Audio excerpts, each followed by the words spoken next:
What's your professional degree? I tell people I went to school because, hey, I love animals, but I don't want to be a vet. Yeah. Next best thing, let's be a marine biologist. Mm. They don't make money. Guess what, guys? What's up, man? Spring's on its way. Spring's on its way. Spring's on its way. When the night day, it's okay. Everything's okay. We're gonna get high. Spring's on its way. Spring's on its way. Spring's on its way. When the night day, it's okay. According to food, everything's okay. Spring's on its way. Spring's on its way. Spring's on its way. When the night day, it's okay.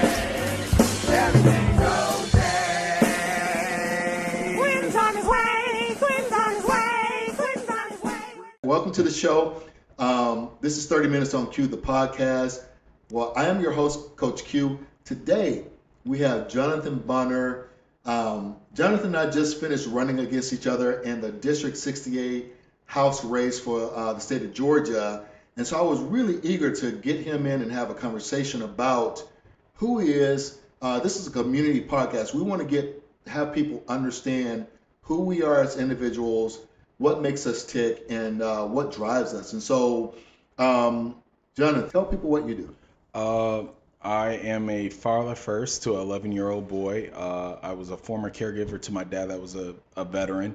But also, I'm just a community activist. I'm a person that wants to serve and give back to the community and be like you. I think a lot of times people don't realize me and Q are very similar, not because of workout life, but just in general, giving back to the community and being active in the community and actually knowing what's going on and having actual tangible solutions. So all that to be said, I'm a person who just likes to help people and be active and be in the community, a humanitarian, I guess they would say it. Yeah, humanitarian. So the first question, what convinced you to run for office? I don't even know anymore. I'm gonna be honest. I say it was God, but sometimes I'm like, was it the devil? But everything that has happened, I would not change it for the world. I was led by God. I always tell people I saw a verse, Isaiah 6:8, but my biggest thing was being in this community, seeing what was going on, and actively wanting to have a change and be part of it. And so the opportunity presented itself. Wish it wasn't in this race with Q and other people, but all that to be said, that was my reasoning. I wanted to help people and really get back into it. But again, it's the first time going. Yeah. Yeah, and a lot of people don't understand. My thing about politics is this is our community, Yeah. right? What we've seen since 2016, and even a little bit back from that, is an erosion of community. And one thing is for sure, if good people sit on the sidelines, bad people are going to keep running. And so we either want to give our communities up to people who don't have all of our best interests at heart, or we're going to stand up, step up, and do the community work. And so, running for this race, one of the things that you often stated was the fact that you grew up in Fayette County. So tell us what it was like growing up in Fayette County for you. Growing up in Fayette County, you come here and you don't realize how different it is and how special it is. Fayette County is a unique area. I think it's top 10 or one of the only 10 areas where African Americans make their white counterpart, out earn. And my parents moved here. They were both in the Air Force. They wanted a better life, better education. And growing up, it's weird because you have the South Fulton area, and then you have Peachtree City and all the other areas. So honestly, growing up, I was surrounded by my community, but then also seeing, hey, I'm very blessed. My friends would come over and say, "You got 2 stories? Yeah. What? That's crazy." Yeah. And then I would go over to my friends in Peachtree City, and it's like, yeah, my dad just bought me a Mercedes. And it's like, Right. I don't even know how's that even fathomable. But Yeah. all that to be said, it was beautiful. It's one of those that keeps you honestly ready for the environment of life. You're prepared for a lot of things. You're not too sheltered, but sheltered enough where you know what's going on. And your community is very vocal. So if you're on some BS, they're gonna call you out. I've had times where I was running around the neighborhood. My mom gets a call. Jonathan's over here with so and so. What you gonna do? I'm telling you. So it's community focused. Fayette County is a real bubble slash everyone wants to know everyone. Everyone wants to help everyone. And so you went to Sandy Creek High Yep. School from 9 to 12? Yep. Okay, so you are a couple years younger than my niece Oh, who went to Sandy Creek. Both my nieces went to Sandy Creek. One was a cheerleader there, right? Her name's Brianna Pullen, and so I think she's a I couple years ahead of you. yeah. Yeah, What year did she graduate? I think she is 34 or She 35 now. graduated with my sister. Okay, yeah, That name sounds so yeah, familiar. but she was a cheerleader, and so my older brother moved to Fayette. Oh man, it, before he had his family, and so he lived here for like 30 something odd years on the other side by Rick Ross, Evander Yeah. Holyfield's house. And so when I would come in town from the military, I looked at Fayette. I remember when they built the pavilion, Yeah. right? And I'm like, this is a cool space. And I will say that that was one of the spots in Fayette County that people went to because they had things to do there. And then all of a sudden, it got overtaken by big box stores. Yeah. There was nothing for kids to do there except the movie theater. Yeah. And so it had to be interesting to see that transition for you in your lifetime, especially the fact that you lived right here in Fayette. Now, I grew up, like I said, in the Southwest. Before it was South Fulton, it was Southwest Atlanta. I grew up by Greenbrier Mall. And so that's one of Yeah. the only standing malls that is still around here besides Cumberland Yeah. and Lenox Square. Um, I remember coming down here to, what was it? The one over here on Shannon Mall. Shannon Mall, yes. Now that's freaking Tyler a Perry, movie set, yeah. right? Yeah. And so the communities change. And in order for us to get to a point where we are adding value to our communities, we have to have people who are in office that are concerned with the community at hand. And it's hard to do that when you don't know the community, Yeah. you know. And to anybody running, I say, get to know the space that you're in thoroughly, because you're either searching a title or you're searching to make change. And I think, in listening to you and listening to a lot of candidates, there are a lot of people who run for office because they really do want to make change. But then you have the other side of the coin, And so, what is 3 lessons that you learned while running for office? Check people's resumes.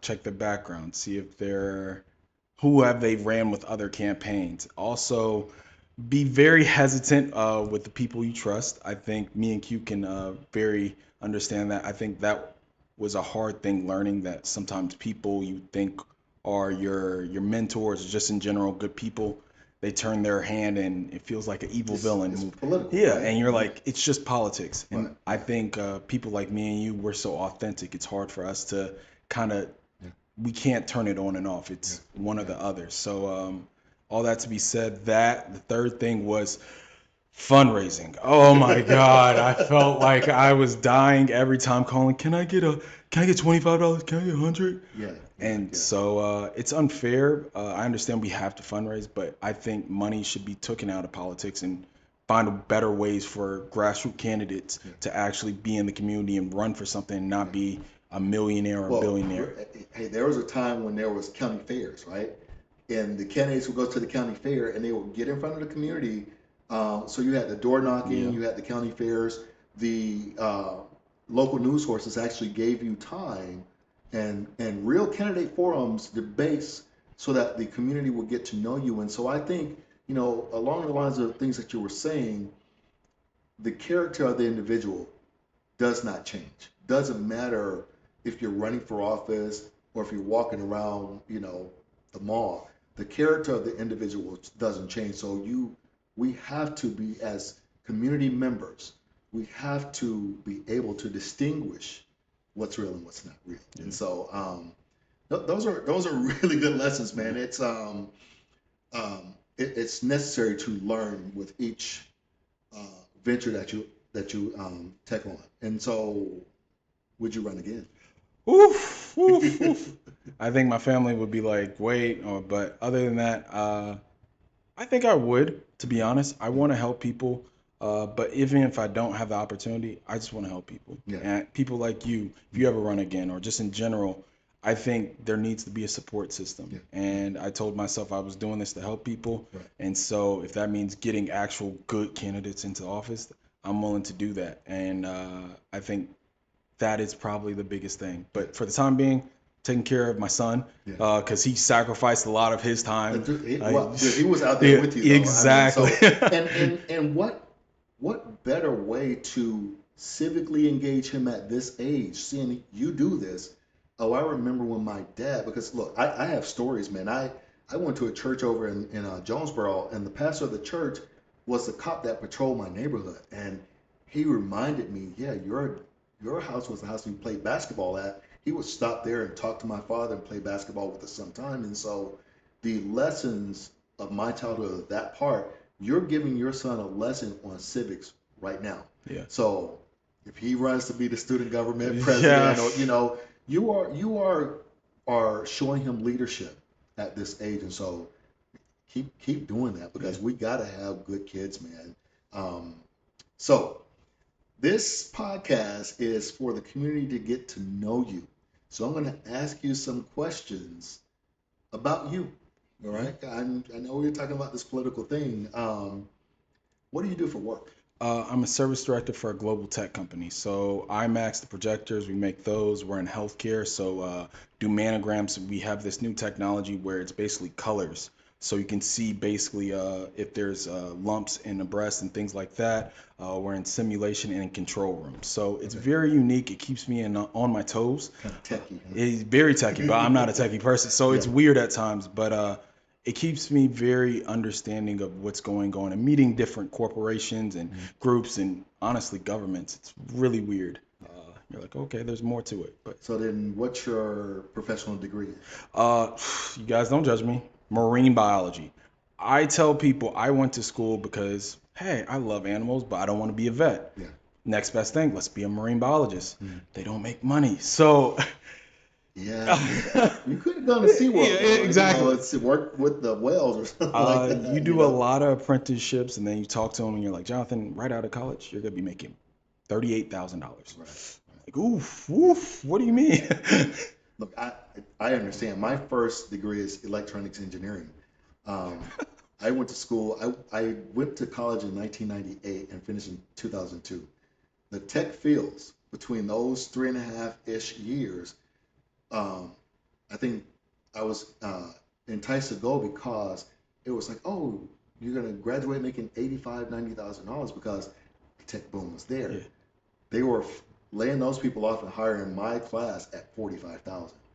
And so there started my journey into my small business then, because I got a chance to start personal training as, because I had a family, and I'm like, I actually love this, right?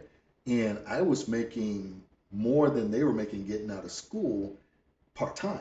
And I said, if I do this full-time, then hey, and so that's how I kind of fell into, I was already in fitness, bodybuilding, and things like that. And I was like, oh, I never want to babysit people in the gym.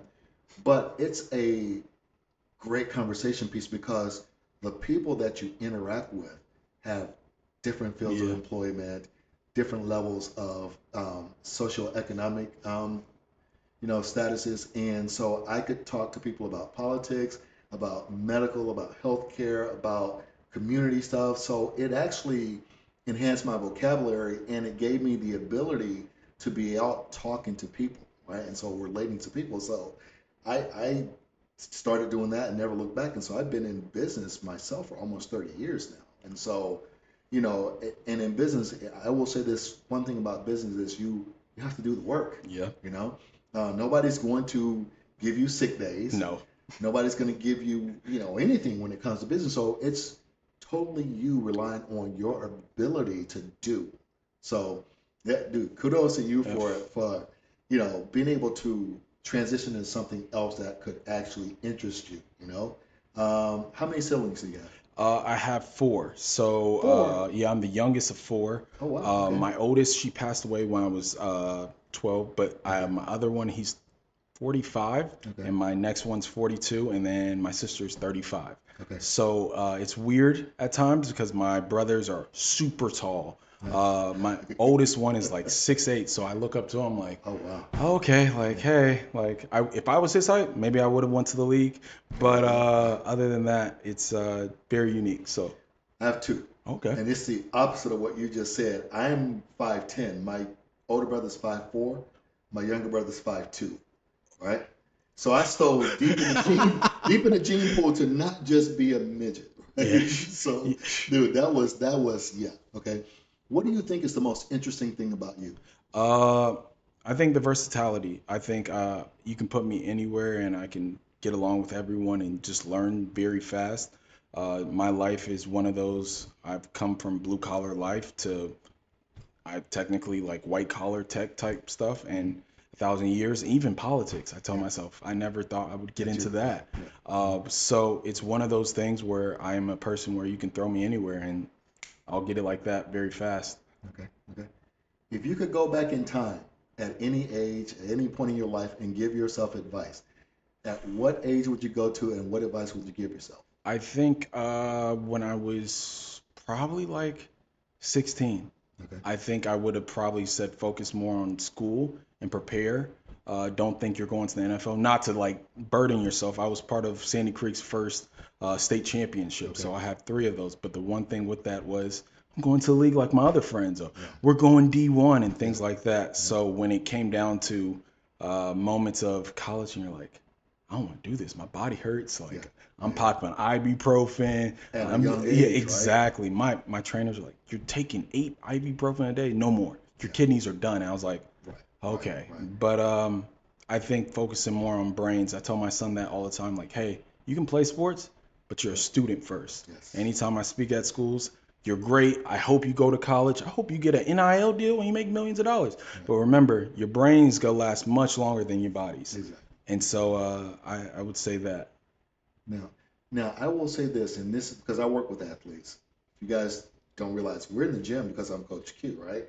Um, we've learned so much more today than we knew back then. And even when I was in school, we've learned so much more with how to train athletes, how to keep your athletes healthy. And what I tell parents out there is this: if you have the intention for your kids to go pro, go to college, to make a career of their sport, train them like a pro. Get them thinking like a pro at a young age. Because look, one of the people that I most admire in sports was Kobe Bryant. That guy lived, and I was in the Newport Beach area with him. That guy lived what he did, right? There was not a day that went by that I don't think he didn't dribble a basketball, Yeah. right? Um, Everything he ate, his rest, his training, everything was about that business. And so, with our athletes, in order to keep them healthy, and it's discouraging to me, and this is why I say we have to make more of an investment in our schools. The athletic programs in our schools are not producing good athletes, right? Natural talent is one thing, and they got naturally talented athletes, but when it comes to how healthy they are, how much they know about the sport, how much they know about sports psychology, how much they know about, if they're not a elite athlete, they can still be in the sporting industry. There's other fields, and so it's one of those things, man, where we have to bring the. There was a question yesterday. I was into a Toastmasters meeting, Oh, and the question was, are you an optimist or a realist, right? Optimism is understanding there can be a better future, but realism is actually how do you prepare for that better future, you know? And so all that comes into everything that we're doing yeah. right now. Um, I think the other reasons that we get into political careers or in the political sphere, even if it's not a career, is the involvement in the community to want to make the community better. I had conversations with people during the campaign of, I'm not doing this for me. I'm doing this because I want your kids to come back to Fayette, um, to be able to have something, Yeah. you know, because, and I know you understand this growing up, the cost of housing, It, you know, it's damn near is impossible. is right. And so there is like I said, this all speaks to our character Yeah. of what we want to see. Do we want the right now, or do we want to continue to build a better future? My, I guess I would say, motto is to leave the world a better place than I found it. And so if you have kids, and I have a stepdaughter, but I don't have kids of my own. I wanted to raise a good kid that actually cared about the environment, the community, and wanted to make the world a better place. And she's doing that, and I'm happy about that. All I right. think you did your job. Yeah. What is the biggest misconception about you? I think people don't realize how laid back we are, or I am. I'm a very approachable person. You can talk to me about anything, and I always tell people, closed mouths don't get fed. So if you ever see me doing something stupid or saying something wrong or just calling me out on my BS, I'm not gonna take it to heart. I always tell people, I want people around me. I want good people around me to call me out. If I'm wrong, tell me I'm wrong. I expect Q if I'm doing a row and he's like, "Hey, you're not doing it right." I'm not gonna have that big ego like, "Oh, I what know is he what know?" I'm doing. But again, having that knowledge of knowing myself and saying, "Hey, Yeah. listen, Yeah. don't take it to heart." So yeah. Who's been your biggest influence in your life? Uh, Sports wise, Kobe Bryant was my GOAT, still is, and he is like that. No, but I Like mean the person that has been in your life, in my life, right? That has influenced you the most and helped I develop the person you are now. I think to be honest, it was my dad and my mom. I think those were my like markers of like, hey, they work their ass off. They don't come from money. They all busted their ass. They went through the military and came out and said, hey, we're gonna make a better life. So I think seeing my mom get in a car accident and then coming to take me to a school event and saying my lower back hurts, but I'm still going to push through. So when I see moments of I'm just tired, I'm like, I can't let her down. And then those are the moments. So previous to that, before my father passed, that was kind of one of my big things, making sure that my father always said he was proud of me, but just in general, like making sure that their investment in me and everything they've done to that moment was for me to help people. And I think, yeah. Right. On a lighter note, what's the funniest thing that happened to you most recently? Ooh, funniest thing that I was over at my farm in Florida last weekend. I had some pants on. Again, I gained some weight on the campaign. I was wearing some Wrangler jeans. I was like, oh, I can get it. So I try to get on a horse. I ripped my pants, Q. So I was like, dang, these are a little tight right now. I'm gonna be all right. And so I didn't realize it until I came down. And what was funny was I was past some girls. I was like, okay, I look cool. My sister, or not my sister, my aunt pulls me aside and she's like, do you see what happened to you? I said, no, what happened? She's like, your ass is out. I said, oh, Jesus. So that was the funniest thing that's happened so far. You know that the Wrangler song, Oh. Here It Comes with. He's one tough customer. I couldn't. I had my hat very over my eyes the whole night. I was like, I can't do this. Okay, so now we're going to get into what I call the lightning round. Okay, if you were not doing your current career, what would you be doing? I think my current career, if it wasn't that, I think I might be honestly probably start a nonprofit. Okay. I think since this whole politics things, I still want to help people. I think I want to continue to help people. I am. I think I would pursue that real like passion of that.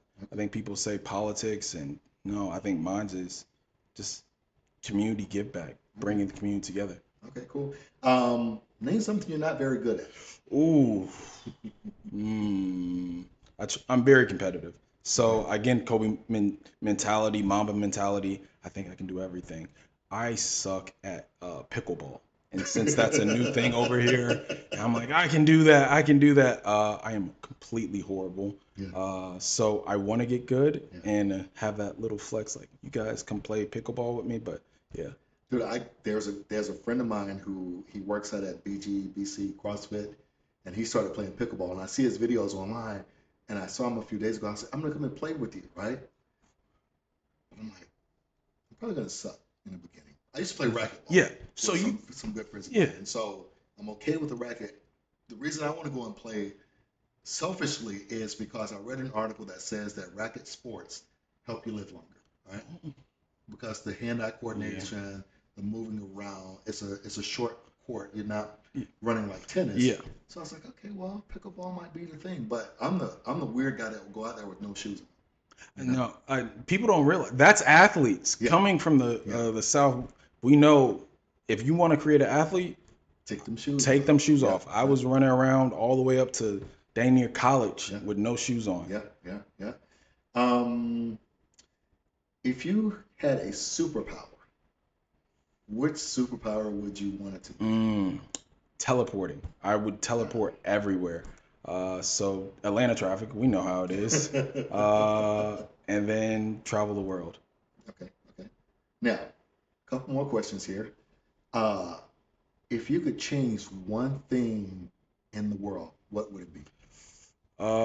World hunger. I think that would be a Okay. big thing. I don't believe there should even be a thing right now. There's too much food we throw out countless times. I used to be a assistant manager at Kroger, and during that time, the amount of food they would throw in a gigantic compactor, not because it went bad, it's just technically you can't sell it. Yeah. And I would say, why can't we give this to like a community thing?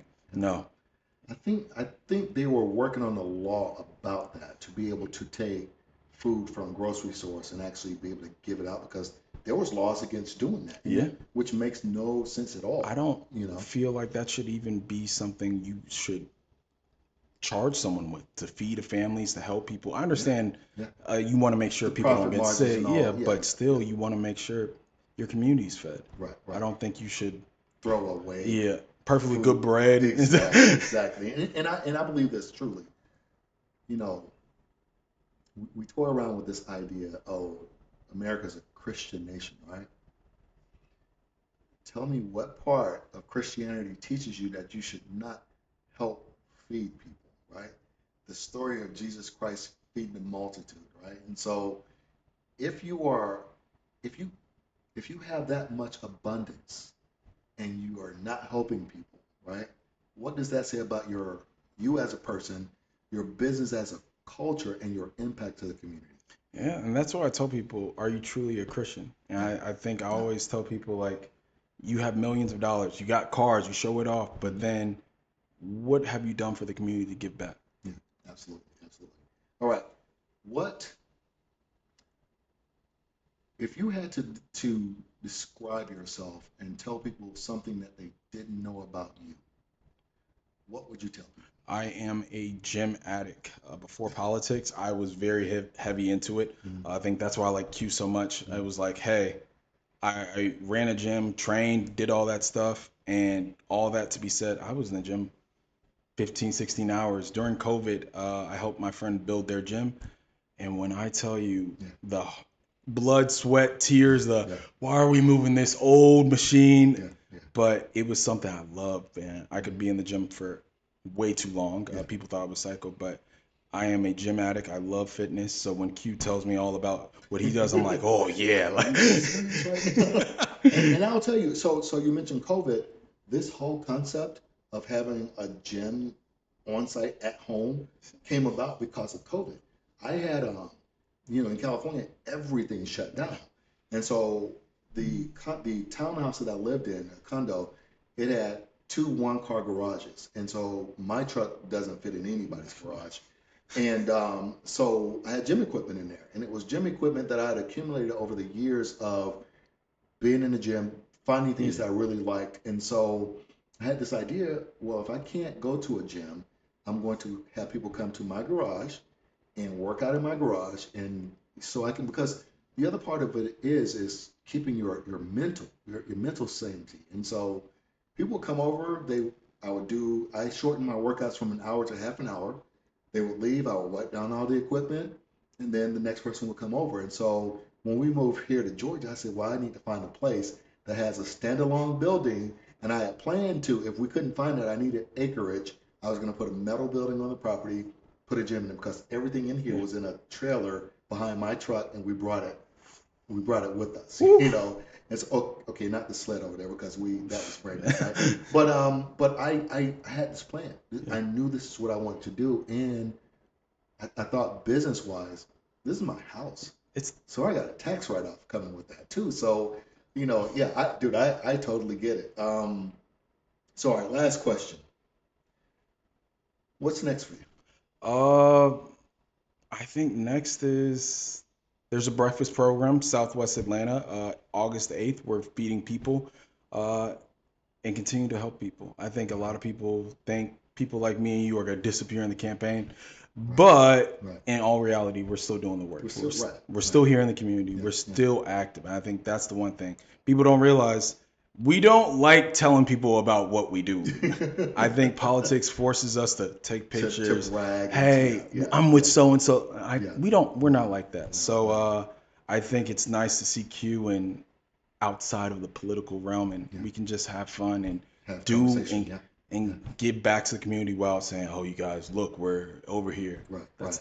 That's And there is so much to do. There's so much to do. Nora and I was just having a conversation about the NAACP. Tomorrow I have an interview with the former President Griggs for the state of Georgia for NAACP, and we have to be able to uh, keep organizations like that alive. We have a lot of organizations in our communities that we can't find enough volunteers for. You know, people are stuck in their life, right? I had a conversation with a person that is deeply, deeply MAGA, and I said, "Well, why do you feel that way?" I said, "What do you do?" And he started telling me what he did and his day. I said, "So you go to work, you come home, you sit in front of the TV, you do nothing." I said, "How about this for the next month, every weekend, go find something in the community to do to be with people."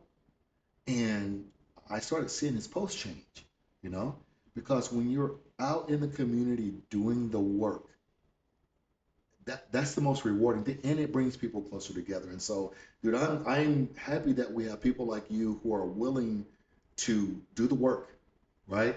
And you don't always have to be the leader doing the work, but leadership shines no matter yeah. what, you know. So, look, thank you for coming on to this show.